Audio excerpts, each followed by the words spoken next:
Welcome back to Empowerment Library. In our last episode, we explored the power of action and organization through getting things done, and then dug deep into perseverance with grit. Today, we turn to a topic that affects every one of us, money, but not just how to earn it, how to transform our relationship with it. In Your Money or Your Life, authors Vicki Robin and Joe Dominguez present a life-changing philosophy that money isn't just currency. It's something we trade our life energy for. This book doesn't just teach budgeting or saving. It challenges us to reevaluate every financial choice through the lens of purpose, meaning, and freedom. Are you truly getting value for the hours of life you give in exchange for money? Is your financial life aligned with your values? Or are you caught in the cycle of earning and spending without fulfillment? This book invites us to step off the treadmill and take control, not just of our finances, but of our entire way of living. Part 1. The Old Roadmap for Money.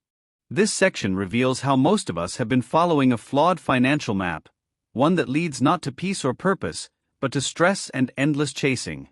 We're taught to measure success by income, titles, and possessions, without questioning the cost to our life energy. The old roadmap encourages us to work more, spend more, and want more, creating a cycle that never truly satisfies.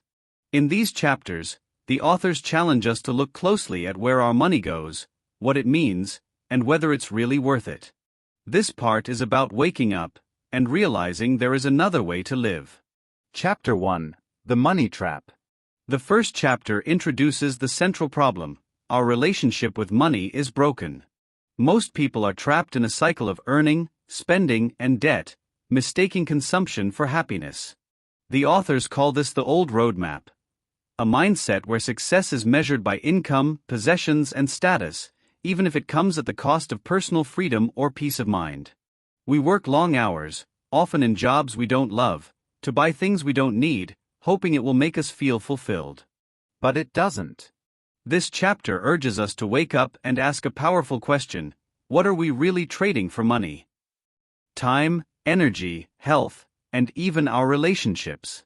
The chapter sets the stage for the entire book's mission: to help us step off this hamster wheel and onto a new path where money becomes a tool, not a trap. Chapter 2. Money Ain't What It Used to Be. In this chapter, the authors challenge traditional ideas about money. They explain that money is no longer just a medium of exchange. It's become a symbol of self-worth, success, and even love. We've moved far from the simple, practical uses of money and entered a world where we assign emotional meaning to spending. Advertising and consumer culture manipulate us into believing that buying more will make us happier, more respected, or more fulfilled. But often, this only leads to disappointment and debt. The chapter also explores how money's role has changed throughout history, from barter to bills, from need-based transactions to emotional ones. This shift has distorted how we view both wealth and well-being. The authors urge us to redefine money, not as power or prestige, but as something we trade our precious life energy for. Recognizing this shift is the first step toward building a healthier, conscious relationship with money. Chapter 3. Where is it all going? This chapter is a wake-up call to examine exactly where our money goes, and how little we truly know about our spending. Most people feel like they're always short on money, yet they rarely track it with precision. The authors introduce the powerful concept of conscious spending, making every dollar count by aligning it with our true values and goals. To do this, we must look at our expenses honestly, without shame or guilt, and start building awareness. They recommend tracking every single expense, no matter how small, for at least a month. The goal isn't just budgeting, it's uncovering spending patterns and emotional triggers. Where does your money go automatically? What are you getting in return? The chapter stresses that clarity is power. By understanding our spending, we begin to take back control over our time, energy, and future. Part 2. The New Roadmap for Money. This section introduces a fresh and freeing way to think about money. Instead of chasing more, it's about discovering how much is enough. The focus shifts from income and status to clarity, purpose, and fulfillment. The new roadmap teaches us to align spending with our values, track our life energy, and pursue financial independence, not through overworking, but through conscious living. It's not about being frugal. It's about being free. Chapter 4. How much is enough? In this powerful chapter, the authors ask a life-changing question. How much is enough for you? Not just in terms of money, but in comfort, joy, security, and peace of mind. Most of us have been conditioned to believe that more is always better, but that mindset often leads to stress, clutter, and burnout. Instead, this chapter invites us to define our own personal standard of enough, a balance point where we feel fulfilled without excess. The authors suggest tracking not only our spending, but also how much satisfaction we get from each purchase. This helps us discover which expenses truly enhance our lives and which simply drain our life energy. The goal isn't to deprive ourselves, but to gain clarity about what really matters. Once we understand our personal enough, we can stop the endless chase and start living with intention, gratitude, and freedom. Chapter 5. Seeing progress. In this chapter, the focus shifts to tracking your journey toward financial independence using a visual tool, the wall chart.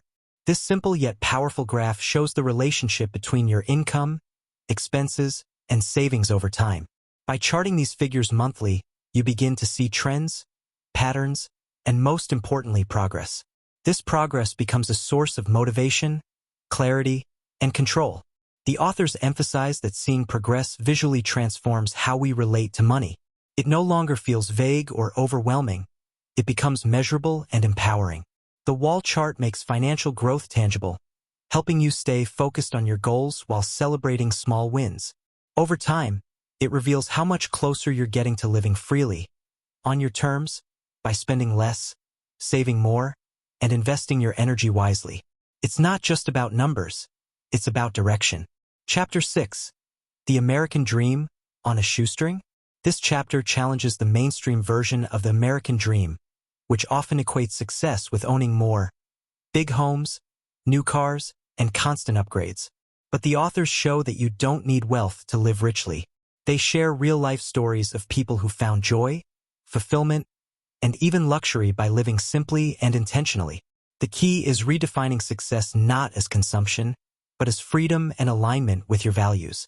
By spending less, you gain more time, more peace, more connection. Living on a shoestring doesn't mean being poor or deprived. It means being resourceful, creative, and fulfilled without overworking or overspending. This chapter empowers you to build your dream life with what you already have, or less. Ultimately, it's a reminder that meaningful living is possible at any income level, if you stay true to what really matters. Chapter 7. For Love or Money, Valuing Your Life Energy.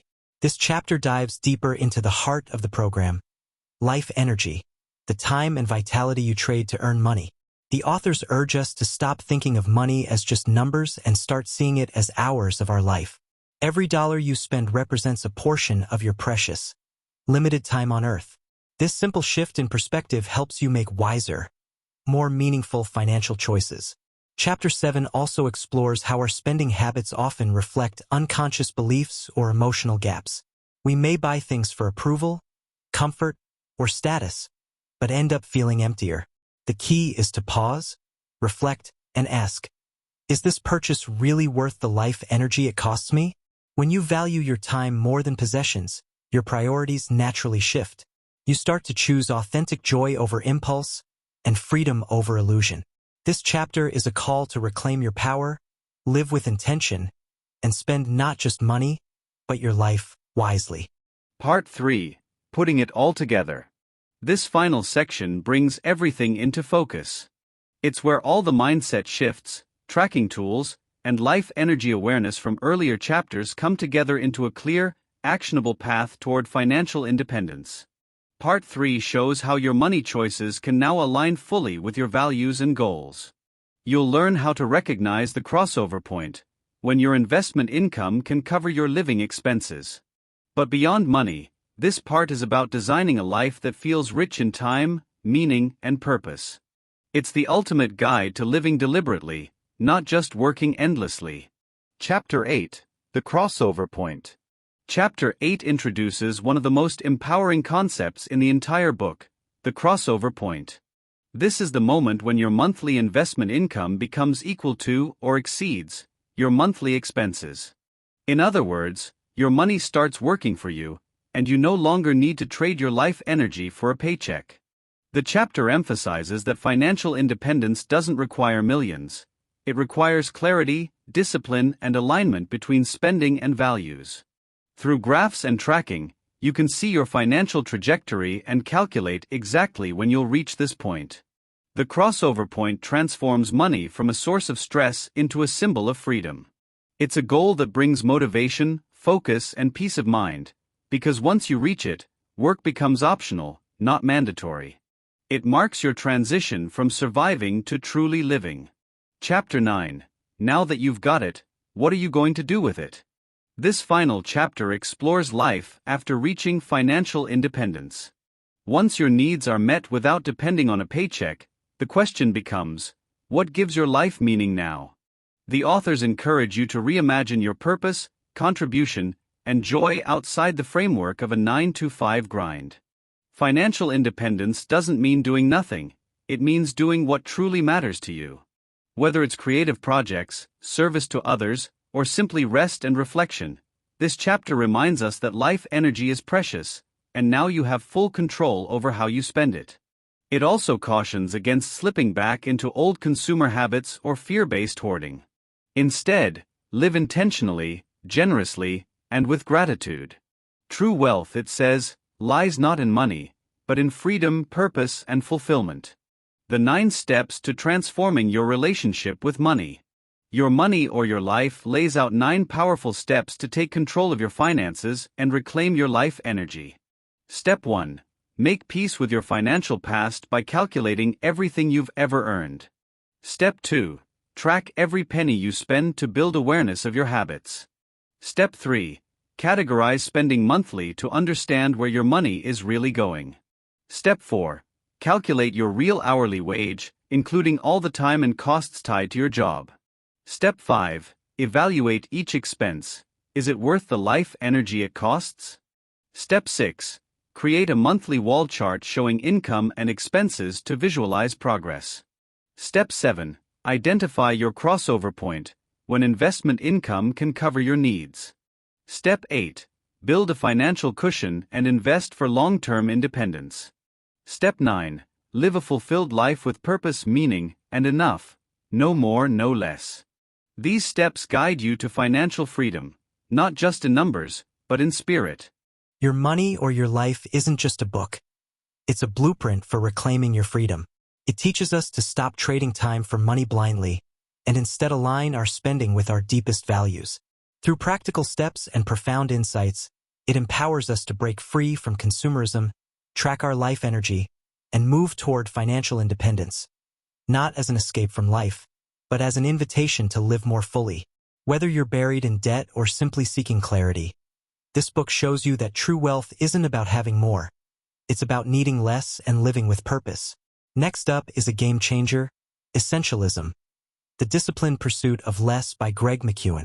If you've ever felt stretched too thin or overwhelmed by too many choices, this book will teach you the power of saying no to everything that isn't essential. If this message resonated with you, don't forget to like, share, and subscribe to the Empowerment Library. We're building a powerful community where knowledge becomes freedom, and books become tools for transformation. So stay tuned. The journey continues. Thanks for watching, and remember, your time is your life. Use it wisely.